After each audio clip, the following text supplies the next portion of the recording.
Fluoride. Dentists say that drinking it can protect your teeth against cavities. Cities and towns all across the world actually dump it into the water supply, hoping to indiscriminately medicate the population through their tap water faucets. The official story on fluoride sounds wonderful. Drink the stuff and you won't get cavities, we're told. It's a nice story. But there's another side to this story, a side you're never told. And it starts with the astonishing but verifiable fact that nearly all the fluoride dripped into municipal water supplies isn't naturally occurring fluoride at all. In fact, it's actually a combination of hexafluorosilicic acid and sodium silicofluoride. These two chemicals are considered highly toxic by the EPA. They're actually classified as hazardous waste, and when packaged for transportation, they must be labeled as poison and handled by workers wearing industrial safety gear.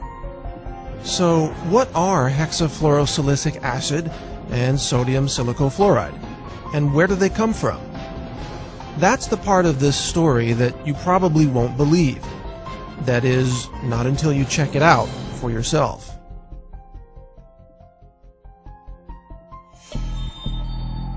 Because the more you look into the mythology of fluoride, the more bizarre this story becomes. And this bizarre story begins at phosphate mining companies. Phosphate is an important mineral used in fertilizers. It's mined from natural rock deposits scattered across the world, and the phosphate rock is then refined to produce phosphoric acid. If that name sounds familiar, that's because it's one of the main ingredients in carbonated sodas, such as Coke and Pepsi. Phosphoric acid is often compared to battery acid. It's a highly acidic liquid that is believed to be the primary reason why drinking sodas can result in kidney stones and a loss of bone mineral density. Phosphate rock is also used to create fertilizers. The problem is phosphate is often contaminated with high levels of fluoride, as much as 40,000 parts per million, or up to 4% of the raw ore. To remove the fluoride, sulfuric acid is added to a wet slurry of phosphate and water. This causes the fluoride to vaporize, creating highly toxic gaseous compounds such as hydrogen fluoride and silicon tetrafluoride. These toxic fluoride chemicals used to be released directly from the smokestacks of phosphate mining operations, but the nearby farms suffered devastating losses of cattle and food crops, which withered away and died due to, guess what? Fluoride poisoning. In order to stop this environmental destruction, the phosphate mining industry put in place a way to capture the toxic fluoride chemical vapors so that they wouldn't be released into the air and kill the surrounding livestock and vegetation. This was accomplished by installing wet scrubbers that captured the toxic fluoride chemicals, preventing them from being released into the environment and killing the plant and animal life living nearby. It is from these wet scrubbers that toxic fluoride chemicals are now harvested. They're collected, repackaged, shipped to your local city, and then dumped into the municipal water supply. So instead of these toxic fluoride chemicals being released by the phosphate mining smokestacks, they are instead captured and then released into the water supply of large cities, where the chemicals then contaminate the water of millions of people at a time. This is called water fluoridation. When dentists and doctors say they support fluoride in the water supply, what they're really saying is that they support the mass poisoning of the population with a highly toxic hazardous waste product that, if it weren't dripped into the water supply, it would have to be disposed of as a highly toxic hazardous waste under strict EPA regulations. Curiously, it is a violation of federal law to dump hexafluorosilicic acid or sodium silicofluoride into the water.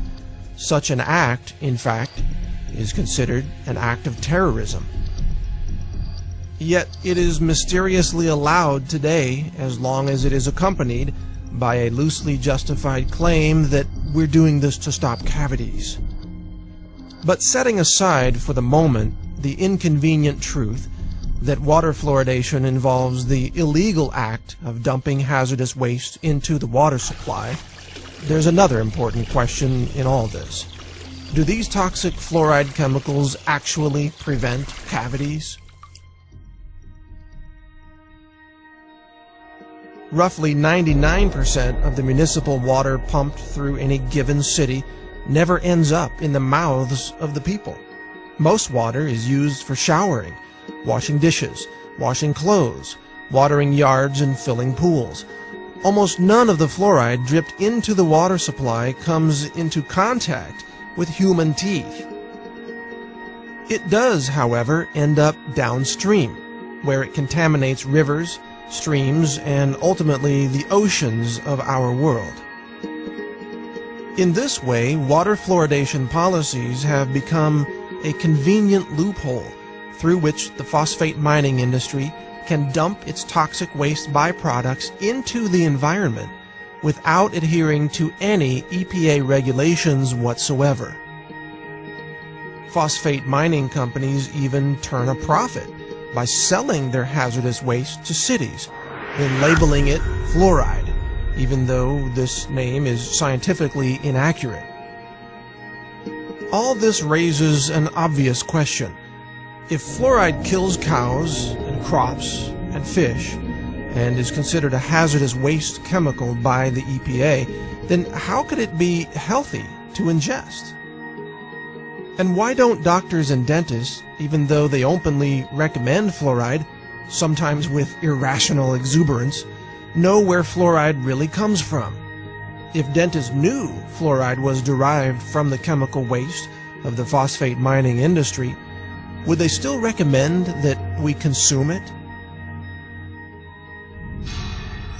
The truth about fluoride is a lot like the truth about Enron, or Goldman Sachs, or every other shocking revelation that nobody believed until it suddenly became obvious that we were all being fooled for so long. Fluoride is a clever scheme where a hazardous waste chemical is dumped into the environment by passing it through the bodies of people first. We, the people, have become the toxic waste dump site of the phosphate mining industry, and chances are your local dentist fully supports this entire process. Over the last several decades, an astonishing 24 studies have established a statistical link between fluoride exposure and low IQs in children. One study conducted by the Center for Endemic Disease Control in China found that each additional milligram of fluoride detected in every liter of a child's urine was associated with a 0.59 point decrease in their IQ score. Another study found that fluoride exposure slashed the number of children achieving high IQs by more than 70%. It shouldn't be surprising, of course, to learn that consuming a hazardous chemical might impair brain function. Water fluoridation, it turns out, may be the root cause of the alarming drop in academic aptitude among children in first world nations. Historically speaking, the mathematics that were taught to 8th graders in the 1950s are now college-level courses in 2011. Maybe the reason why Johnny can't read or spell is because Johnny's been drinking too much fluoride. So I have 3 bits of advice for you. First, for your dental needs, always seek out a holistic dentist who understands the toxicity of fluoride and mercury. They will advise you not to drink toxic fluoride chemicals from your tap water. Secondly, don't drink unfiltered tap water. In addition to the toxic fluoride chemicals, tap water is also usually contaminated with chlorine and even dangerous elements from old water pipes. Buy a good countertop water filter from a company like Aquasana, or get a whole house filter to remove chlorine and fluoride from the water entering your home. Thirdly, help fight water fluoridation in your local city or town. If your city is like most cities, water fluoridation policies have been pushed by dentists and doctors who are technically ignorant of the origins and composition of fluoride, and yet they seek to assert power over the composition of your local water supply. They essentially attempt to mass medicate the entire population with what can only be called a drug, a biologically active chemical that they claim can prevent a health condition. And yet, has this drug called fluoride ever received FDA approval as a drug? Have the individual members of the population been individually assessed for their need for such a drug? Have medication doses and drug interactions been considered? Has anyone even been written a prescription for this drug? The answer is no. Fluoride is an unapproved drug being used in a highly illegal mass medication scheme that provides an excuse for the real agenda of disposing of a highly toxic, hazardous waste chemical. It's time to stop fluoride. Demand an end to fluoridation in your local cities and towns. Call for those who purchase and handle fluoride to stop what they're doing. Question the safety of these toxic chemicals being dripped into the water supply. These are actions that endanger the public. They could be called acts of terrorism. And publicly shame the doctors and dentists who have taken part in this mass chemical poisoning, causing untold harm to populations all over the world. Help us stop the fluoride poisoning of our world. Learn more at naturalnews.com. Join the Facebook group No Fluoride. See more videos about fluoride at naturalnews.tv. Visit fluoridealert.org and other anti-fluoride websites that are working to end the fluoride poisoning. Together, with your help, we can end the era of fluoride in our world and protect our children from this industrial poison. Thank you for listening. This is Mike Adams, the Health Ranger, reporting for naturalnews.com and a nonprofit consumer wellness center.